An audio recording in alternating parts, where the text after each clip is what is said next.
नमस्कार. निपुण महाराष्ट्र कृती कार्यक्रम अंतर्गत आज आपण इयत्ता 5वीच्या संख्यांवरील क्रिया यावर आधारित दुसरा स्तर म्हणजेच विद्यार्थ्यांना 0 ते 4 पर्यंतच्या संख्यांची मूर्त वस्तूंचा वापर करून बेरीज करता येते या स्तरावरील विद्यार्थ्यांना आपण कशा प्रकारे मार्गदर्शन करणार हे पाहणार आहोत. गणितीय संकल्पना शिकण्यापूर्वी पूर्वज्ञान जागृत करायचं आहे, ते असल्याची शहानिशा करायची आहे. दुसऱ्या स्तराचा विचार जर केला आपण तर या संकल्पनासाठी पूर्वज्ञान म्हणजे 0 ते 4 पर्यंतच्या मूर्त संख्यांची तो बेरीज करतो. या स्तरावर आपण विद्यार्थ्याला बेरजेचे अधिक सराव देणार आहोत. त्याला आपण बेरजेची उदाहरणे सोडवण्याची पद्धत वारंवार समजावून सांगणार आहोत. विद्यार्थी उदाहरणे सोडवणार आहे. पूर्वज्ञान अचूक असल्यानंतर आपण विलंब न करता बेरजेसाठी जाऊ शकतो. या स्तरावर काम करत असताना विद्यार्थ्याला बेरीज येत आहे याचे आपण भान ठेवूया. त्यामुळे पुन्हा पुन्हा त्याला मदत करून विद्यार्थ्यांना कंटाळा येईल असे व्हायला नको. बेरजेच्या उदाहरणांचं नवीन बेरीज शिकलेल्या विद्यार्थ्यांना आव्हान पेलवण्यास त्यांना प्रोत्साहन देऊया, जेणेकरून आपल्या जिज्ञासू विद्यार्थी आपल्याला बनवता येईल. तर 0 ते 4 या संख्यांच्या मूर्त स्वरूपात बेरीज करण्यासाठी आपण सर्वप्रथम विद्यार्थ्यांसोबत फरशीवर किंवा खाली बसूया. बसल्यानंतर आपण 3 गोळे काढूया. 3 गोळे काढल्यावर पहिल्या गोलामध्ये काही वस्तू ठेवूया आणि विद्यार्थ्यांना सांगूया ठेव वस्तू. दुसऱ्या गोलामध्ये पुन्हा विद्यार्थी काही वस्तू ठेवतील.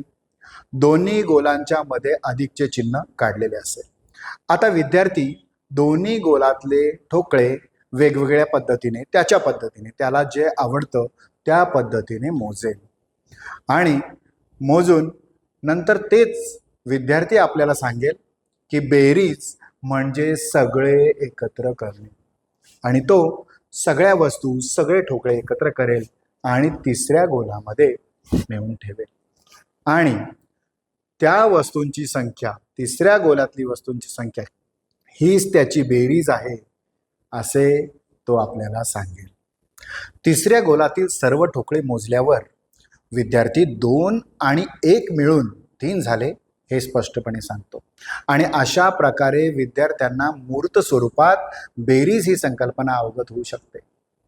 तिसऱ्या गोलामध्ये जेव्हा विद्यार्थी सर्व वस्तू ठेवतो आणि उत्तर मिळवतो तेव्हा त्याचा आत्मविश्वास वाढलेला आपल्याला दिसतो.